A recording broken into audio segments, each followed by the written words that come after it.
26, Natasha Noorani, make one. I think the journey of making music and how it correlates to me is that I kind of needed to, I was very afraid. I was afraid to be myself. I had to kind of create a character called Ronak so I could really step out and be a certain person, which is who I am. And now with every song, with every kind of genre that I step into, I feel more myself. So with my more recent music, with Club Sandwich, I feel like I'm just like the most me I've been so far, and I've realized that that's the goal with every song that I write now.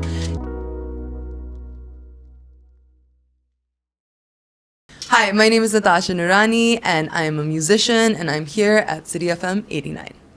Let's start off. Okay.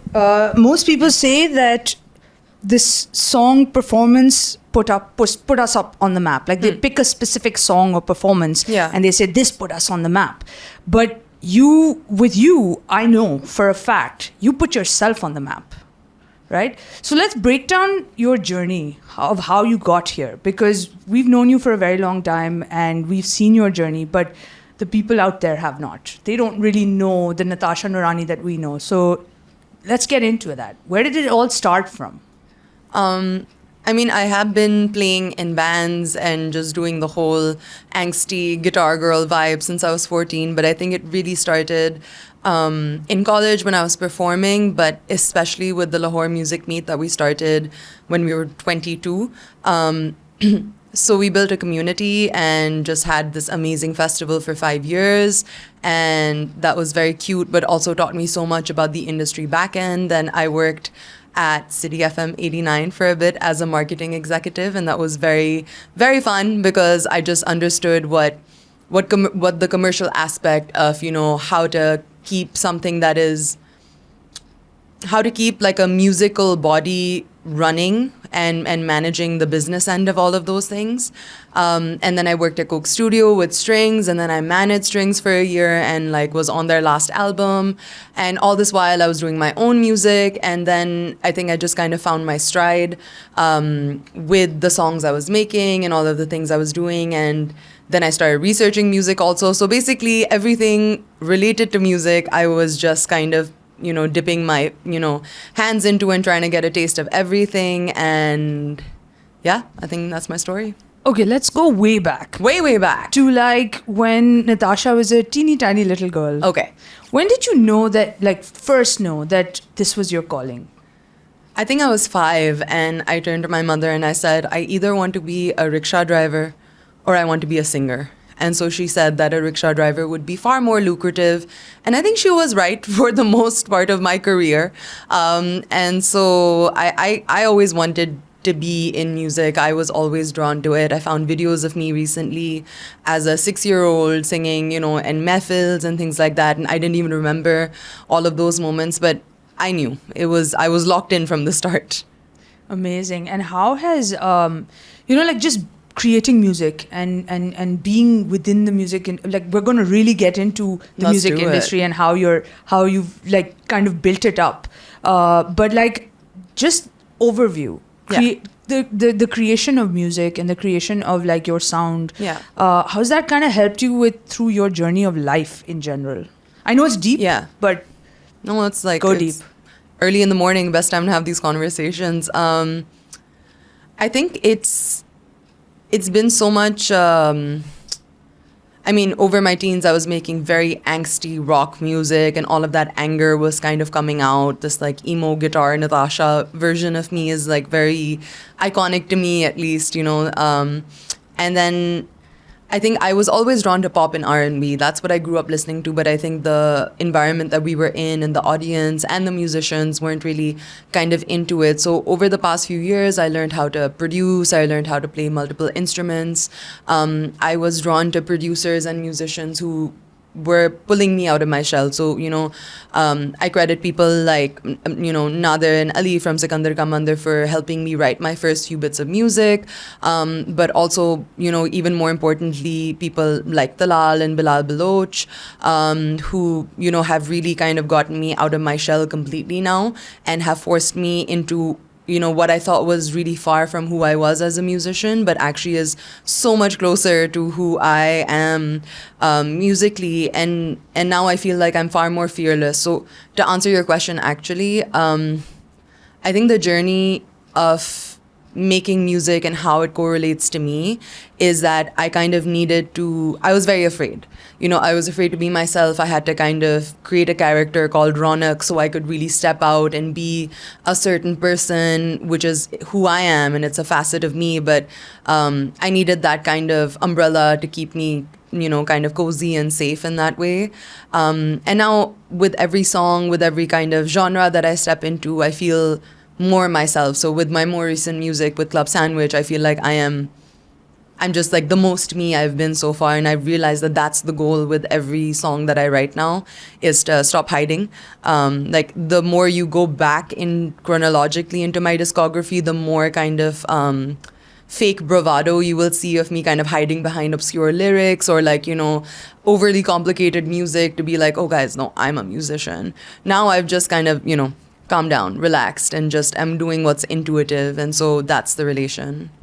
You've definitely really come into your own. And this was one of my questions, that do you feel like you are the most you right now with the music that you're putting out? And I just as like a person on the other end, as a fan of your music, Yeah. I can see the transformation that's happened, and I can see that you are very comfortable, and not just with your with the sound of it, but also with the lyrics of it. Yeah.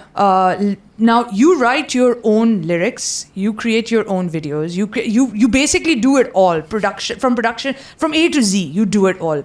But let's talk about the lyrics part of it, like Yeah. the songwriting aspect. You've always been a storyteller. Yeah. With everything that you've done.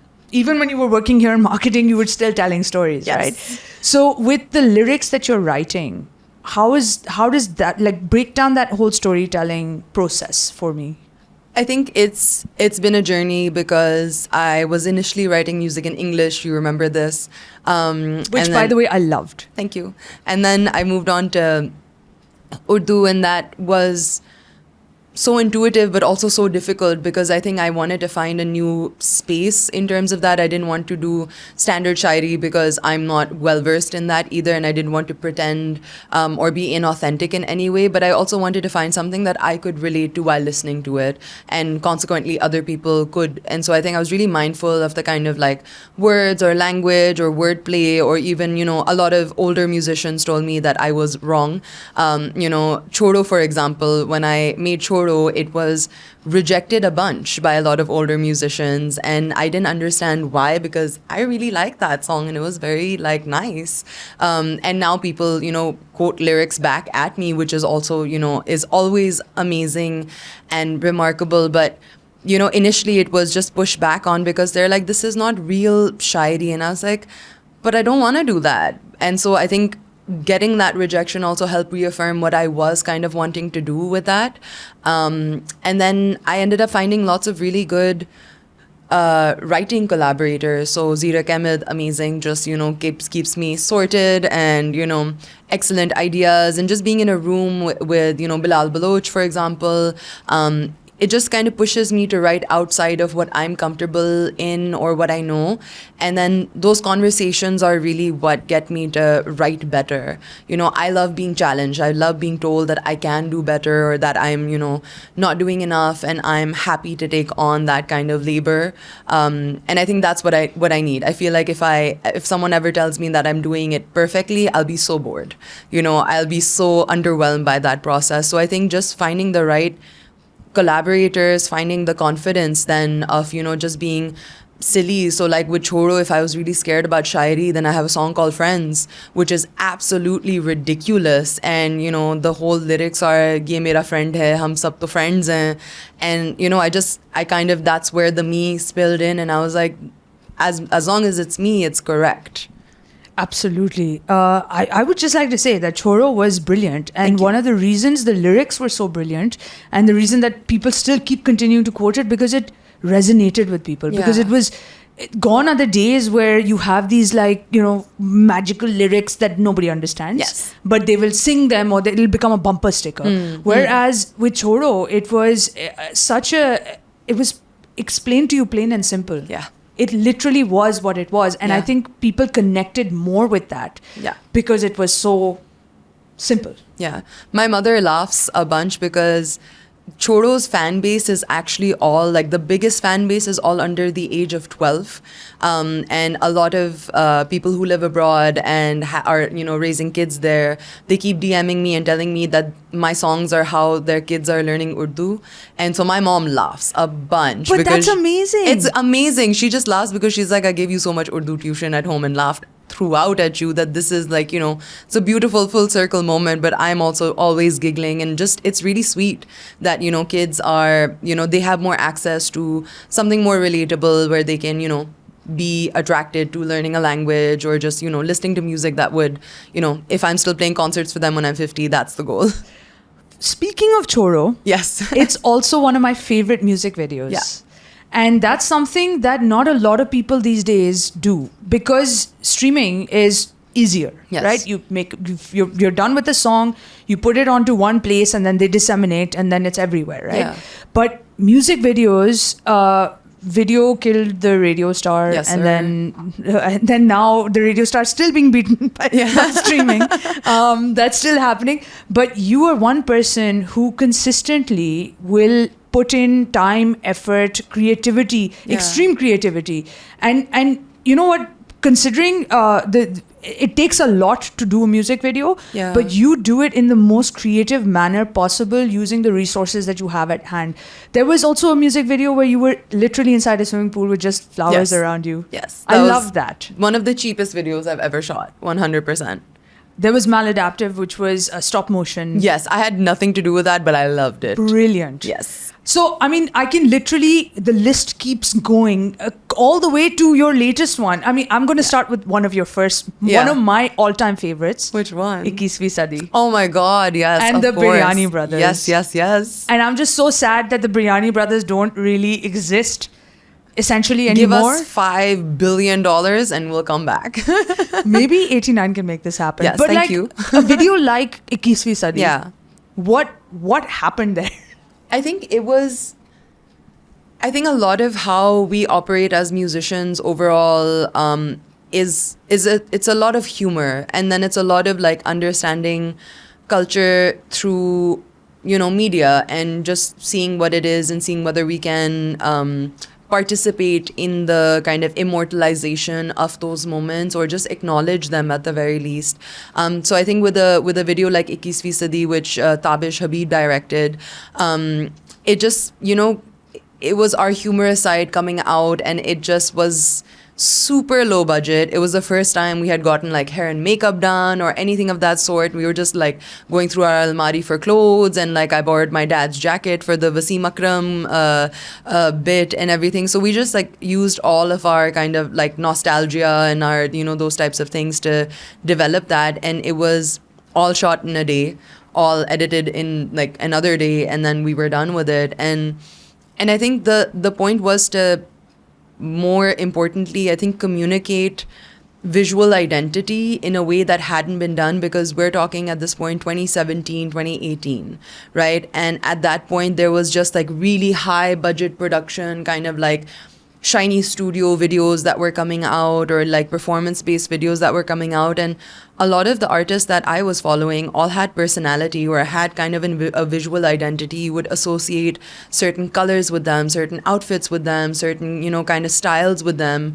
And that's what we grew up with always. There was a whole kind of package, as they say.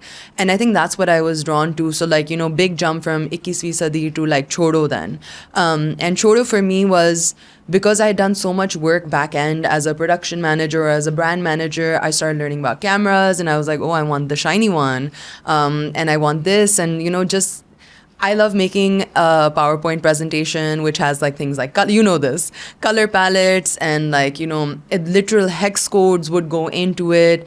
The outfits were all like kind of designed like in a certain way. The sets were all very small, but done up beautifully by Hashim, and like, just, yeah, all of these kind of small, when you go in with a vision, a lot of people are really sweet enough to kind of like rally right behind you.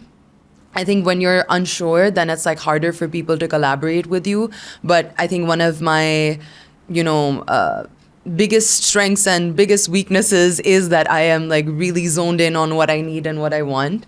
And that's really helpful. And I think with Choro, I think especially with that video, because it was like my first solo song video proper that wasn't made on like a laptop, webcam in that way. I really wanted to create something that, showed a character, showed a world, and I wasn't sure what it would turn out like. I just knew what my PowerPoint presentation looked like, and I think I've just been running with that concept since. And it paid off because it is one of your most iconic videos. And I mean, I even loved the most recent one that you have with Bolo. Yes. Bolo One, which again, you love to go back to retro. Yes. Which I love. And we all kind of love. And it's very on trend now. But you've been doing it since before it was way on trend. So break that down for us a little bit. I think I am at the heart of it a very big nerd. And so I love music history. I love, visual history in Pakistan especially. And I think there's so little of it both in, books or even like, how we memorialize visual history or content in that way other than like standardized art and all of that and the three same people that we keep celebrating every year. So I think for me, it is a very personal connection with my own culture and being like, okay, what is Pakistani? What is, what have I grown up with? What do I relate to? Because I've lived here my whole life, and so I don't find it interesting to kind of replicate Western, concepts in that way. I think their mediums and the kind of ideas and the way they execute it, very good. I'm going to copy paste that. But I also want to make it relevant to me and to the people around me. And so I love referencing. So like, again, the Biryani Brothers video is full of references. Choro in a way was not full of references other than the fact that I really wanted to wear puff sleeves, shalwar kameez. And I think that that resonated with people. People are very into the outfits also. You set a trend. Yes. Yeah. I think everyone should wear puff sleeves all the time. It is not retro. It should be forever. I like kind of, having either jugars or like even with Bolo on here, right? Like I've run out of money. I can't do like a, $10 million video anymore. Not that I ever could, guys. But I think it's just about being creative with what you have. And I think, I think that's kind of the process, just me referencing things. One of the things that I love about you, and I mean, for as long as I've known you, and for as long as 89's also been associated with you, you have been a champion of other musicians. Not just, every time we called you a pop star or we called you like this, like celebrity musician, you would make this face. Yes, I can't. Yeah. So humble, so down to earth. Still, after performing all over the world. So, but you've also been a big champion of other musicians. You started with this community that you built with LMM, Lahore Music Meet. Yeah. So, the amount of musicians that you have sent to me, to date, people still call us up and say, oh, Natasha gave us your number and help us out. Yes. So, where did the whole community thing come from? Because most people nowadays will just do their own thing because that's all the time that they have. Yeah. But you always make that time. So, I think before anything else, I am a die-hard fan of music. I think if we look at where I started consuming music is that I think by the time I was 9, I was either watching MTV or Indus music. And I would watch Indus music so much that I knew what they're like.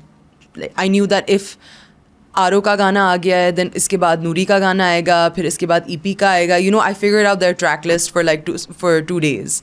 So I was really obsessed with consuming it, with getting the cassettes, with following and being a part of that culture. And I think by the time that I was old enough and done with college and wanted to enter the industry, there was none. I think because of, some shady record labels in the late 2000s and TV channels shutting down, it was dry, completely empty, and it was so scattered. And in in a way, it is very selfish to have wanted to create that community, because I just wanted to be, I was finally old enough to be, allowed to be part of this, to go out to shows and, meet people in studios and do that. And that culture didn't exist. So I guess like we were so drawn to creating LMM because of that. And we wanted the festival to exist in a way to just have this beautiful make-believe world where 2 days a year everyone makes nice with each other. There's no ego in the room. All of the young and up and coming, musicians who deserved a chance, who wouldn't get it because of whatever corporate situations and decisions that would happen. I think we just wanted to create a space where everyone got the respect that they were craving and also had the opportunity to actually show up for one another. And I think that's what the festival was about. And even now, I feel like just one musician can't make an industry. I feel like just me alone would not be sufficient for an audience or for myself. I love the music that's coming out now, especially because it's new, it's fresh, and I feel like we were so stuck, in nostalgia of like old covers and this and that for so long that there was nothing exciting coming out locally that ever made it into the mainstream. And now it's completely flipped on its head. Rap is like, the Raj of rap is here, and that was unbelievable 5 years ago if I said this to you. And so it's so nice for multiple genres to exist and it to not be just like, just one singular monotone of, musical culture. And I think that's why community is so important. You have to learn from each other. You have to get out of your shell. You can't be in a celebrity ego game because no one wins in that, no one at all. So yeah, I feel like community is the most essential part of an industry, and I hope it continues to thrive with or without me or anyone. I love that. Yeah. That's amazing. You've done a lot of really cool collaborations, and you know what? We will give you all that credit for propping up all of these people, for building up the community, for encouraging a lot of people to come out of their shells also. So a lot of collaborations, brilliant collaborations have come out, and you have been kind of either spearheading them or at being behind the scenes of them. What about your collaborations? When did you know that you found your people? Because you've done multiple collaborations repeatedly with the same group of people. Yeah. I think like I've had eras, obviously, as everyone has. I think in my rock era, I, credit, all of Taka Tak for, my whole Tool era and wanting to make all of that angst, and like all of Sikandar Ka Mandir for like a certain point of like making my indie rock, vibes. I think more recently, I've worked with people like Talal Qureshi and Umair, and these are people that I keep going back to now because it's just, it's so rare for...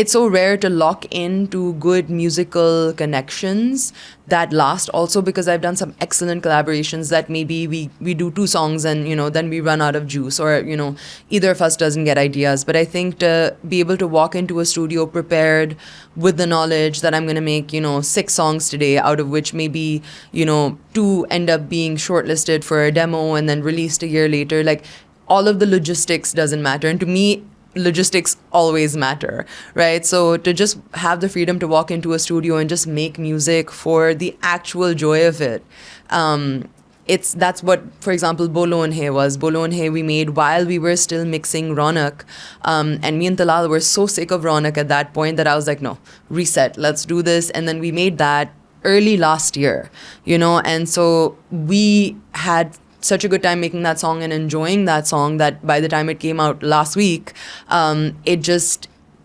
feels so right, and it feels like that we are ready to let that go into the world also. But I've had so many good collaborators. I've worked with Hassan Rahim, I've worked with JJ47, I've worked with a bunch of people that are... I learn a lot from them also, right? I think being in rooms with different people, like every time I'm in a room with a rapper, like Manu is one of my favorite like collaborators, and he's just so talented. And so when I'm in a room with Manu, I am deeply challenged, right? And he's writing so fast, and I'm like, oh, so I can't take 2 weeks to finish this song? He's like, no, finish this song today, right now, in this moment. And so I have to check myself also and where I get lazy and things like that. But I do think my favorite collab so far of all time that I've done is with Anur Al Khalid for my EP for my album. And it just... She's so good. She's my favorite. She's like the songwriter of this generation, and I'm so lucky to have had her on Ronak. But it's so wonderful that everyone is just being able to write, whether you're in the same room or not, whether you're doing it online. I think we're just lucky to be in an age where everyone is on it. You're absolutely right. Everyone is on it. Yeah. Because on average, we're getting now before it was 1 or 2 songs a month. Yes. Now it's like 10 songs a week, which And is... I love it. It's the best. It's literally the best. We've gone through your journey. Yes. I want to know that today, if you could have a time machine, you go back in time, and you have your little Natasha Noorani, what would you say to her? I would say do you and don't stress. Like, everything that I was doing was just right. I didn't need to be worried. I didn't need to really rely on other people's validation, and that I had the vision every single time. I have to go in a time machine and tell myself that from 2 weeks ago. Every time something I'm like, oh, I was right from 2 weeks ago. And so it's a constant reminder of, really trusting in the fact that I do know what I'm talking about, that I've also really jumped through all the hoops, and I can say that I've learned my way through this, and I've earned my way through this in many ways. And so I would just go back in time and tell her to practice more and chill out. And looking ahead, say the next decade. Yeah. When can we see your Grammy? When can we see your... I mean, you deserve a lot more awards, and we're going to make it happen. Inshallah. But like for the next decade, for you and your music, Yeah. where do we see you going?